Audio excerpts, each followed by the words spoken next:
Alright, gonna do a day one recap of my perfect Agony, Poison Bleed, Dagger Reeve build. I got both of my daggers super early on. 1 chaos a pop. There's still probably 1 chaos a pop. Let me open up Awakened POE trade and we will check some of these prices in a bit.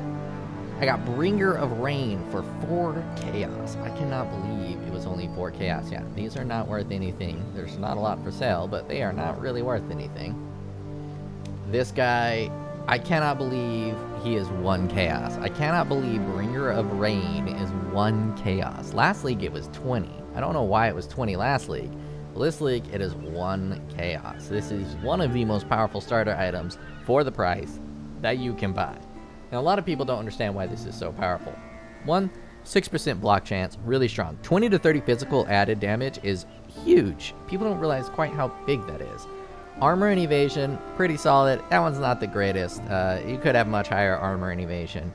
You can get up to 300% life, which is extremely strong, and 20% chance to gain an endurance charge when you block. I block all the time. This is providing me not 100% uptime on endurance charges. If I had something to increase the endurance charge length, I would have 100% uptime, but it drops off. And these daggers cause me to poison and bleed when I do critical strike chance. And my critical strike chance is pretty much 100%. Critical strike chance, it says 76 when I pop this potion. And the fact that 80% increased critical strike chance against bleeding enemies. All of that stuff. And this 80% critical strike chance against bleeding enemies. All of that applies after the effect. So it may say 74, but that's just for the first hit. After the first hit, the critical strike chance is pretty damn close to 100. And I have mark on hit. Okay. So 4, 5, 6, 7, 8, 9, 10, 11. I've spent 12 C on gear. And if we count the reroll here, which is 3 chaos, that's 15 chaos. I had to spend 3 chaos to get this cold and lightning resistance on this pair of boots that I found. So 15 chaos is what I've spent on this build. Everything else I found. I found that. I know, I'm using a breach ring. First time I've ever used a breach ring. Needs life, but 14 all res, 44 cold, 44 lightning, and item rarity is pretty nice for a breach ring. I think that item rarity is pretty high too. Tier 2 item rarity, actually tier 2 across the board. And that's going to double in breaches. Right now I'm not running breaches, but I'm tempted to throw breaches on just because of a breach ring with some item rarity. Alright, here's how I pathed it. Went here, I need that 20 int, I need that 20 strength. So I grab these 2 bad boys. Eventually I'll spec out and this will be 4 free points. I rushed down to here to get all of this because this is all magic. This was one of the last things I got, but it's going to help me eventually replace Herald of Purity with Malevolence to do more damage over time. But for now, Herald of Purity is pretty nice. I like having the fat little mana pool down here with a lot of free mana I can use. All of this is extremely strong. This right here is going to give all of my critical strikes poison. This is where I get my leech. This is where I get the bulk of my damage. And right now, I'm heading over here to finish out this claw will. I think I'm going to get, dagger will. I think I'm going to get every one of these dagger wills. I got 38 chaos, 31 chaos, and I am at tier 8, tier 9 maps, and let's just demo the build. I'm running this poison berry tincture of rage, and I think it's kind of nice. It does 29% to melee weapon critical strike multiplier. I believe that's applying 29% poison multi, and then increase damage with poison from melee. That is really nice because my bleed is where most of my damage is coming from. It's nice to be able to amp that poison to be pretty close to matching my bleed when I have that tincture. So we are at a yellow tier 9 map here.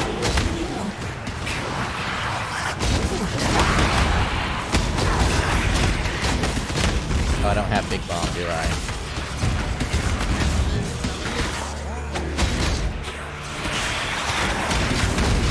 My life regeneration is probably my weakest element.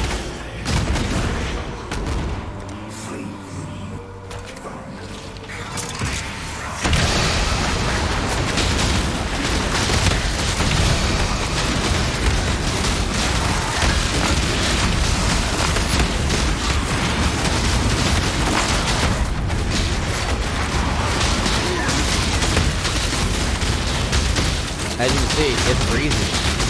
It's breezy. I'm not dying too much. I'm killing perfectly fine, perfectly fast enough for where I'm at this stage. 15 C in here. This is doing very well, in my unhumble opinion.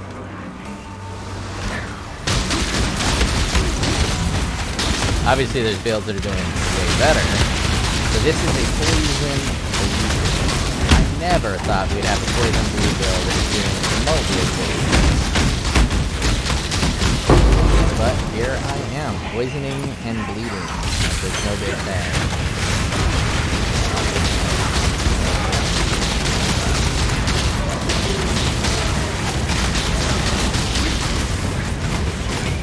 I got nothing for corrupted blood, however, so I'm gonna get the hell out of there.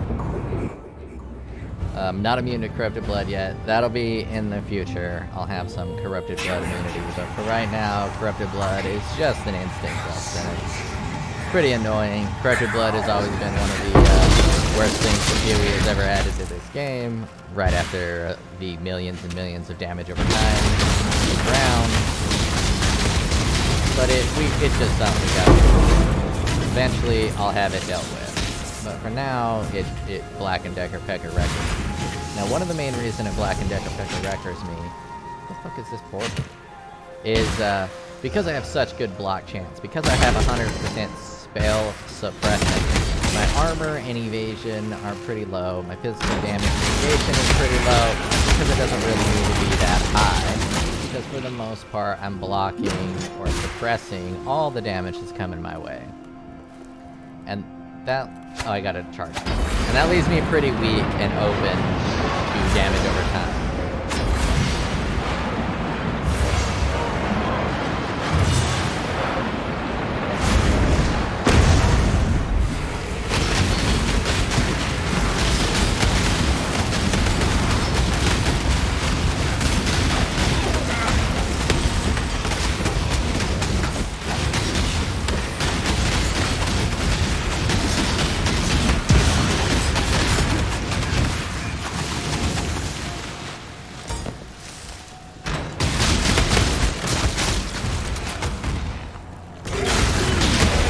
Pop hair help with AoE clear, even though Reeve is pretty good at getting AoE clear all on its own. And the damage over time and the War of Attrition help for really strong single target. The guy's probably in that guy's presence for, I don't know, 15 seconds at the end, so that's 15% more damage. It'll fall off more and more as the more powerful I get. But for now, some of these bosses and some of these enemies are still taking me quite a bit to kill. Getting a big bonus out of War of Attrition. As I get more powerful, I might take it off and replace it with the one-hander. Maybe I'll get some Baron Astro. I haven't checked the price. I assume it would be expensive. It's a rare item, and with the new rework Gladiator, it's going to be very popular. I almost died from Brother Blood again.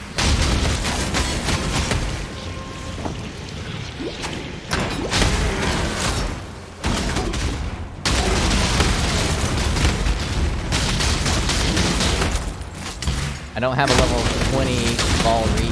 That'll give me 10 reef stacks. I only have 8 reef stacks now. And what that'll do is AoE more. As you can see, the AoE is just not good. This is some pretty good AoE.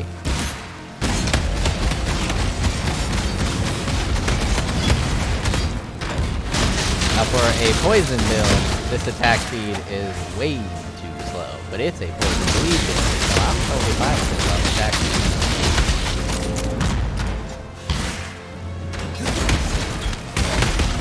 I haven't really fully planned out what my next upgrade is going to do. I'll probably try to do a raw Colossus coil. But I think my next upgrade might actually be really nice jewels. I haven't grabbed any jewel sockets yet, and I don't have any. So my next upgrade is probably going to be some pretty dope jewels. Probably try to spend 20 C on each jewel, get a life, chaos resist, kind of hybrid.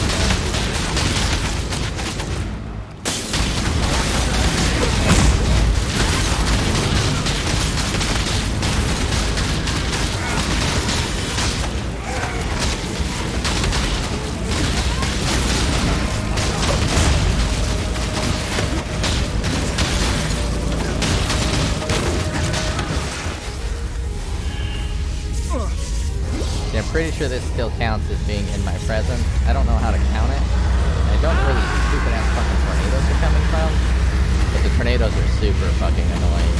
It's just another variation of damage over time.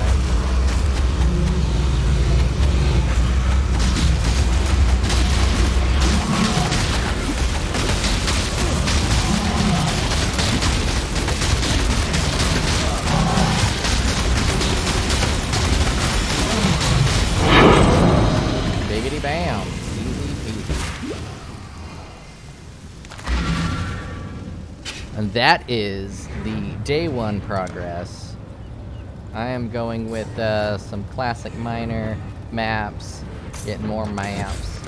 Nothing really that special. And let's take a look at my atlas. I am 45 out of 115. I've been really enjoying this build, but it did struggle through maps. I played with one of my bros, and he must have been in queue like 10, and I was in queue 20,000, because by the time I got into the game with him, he was already at Mud Flaps, and he was one past Mud Flaps. He had already opened that underground passage into the underground prison where you could fight the big crab guy. And so the entire time I went through the campaign, I was just playing catch up, so I didn't really play the campaign. I just followed another guy playing a slam build who played the campaign, and he dominated it with some Sunder. And now he's rocking a Spectral Helix Rage Vortex build that's looking pretty badass. This Rage Vortex is 6 to your body, so he'll throw Spectral Helixes, he'll Rage Vortex, and he's using ball packs, so the Spectral Helix in combination with the Rage Vortex keep those hits constantly coming. It looks really cool. Kinda jealous I didn't build that, but this is working pretty dope. This is way better than I thought it was going to be. I kind of thought it was going to be more trash than it actually is. I didn't think the defenses would work as well as they do, but the defenses work well, everything works well. Build just kind of works. Obviously, it's not going to be a 10 million DPS kind of build. It's more 1 to 2 million, but on a 15C budget.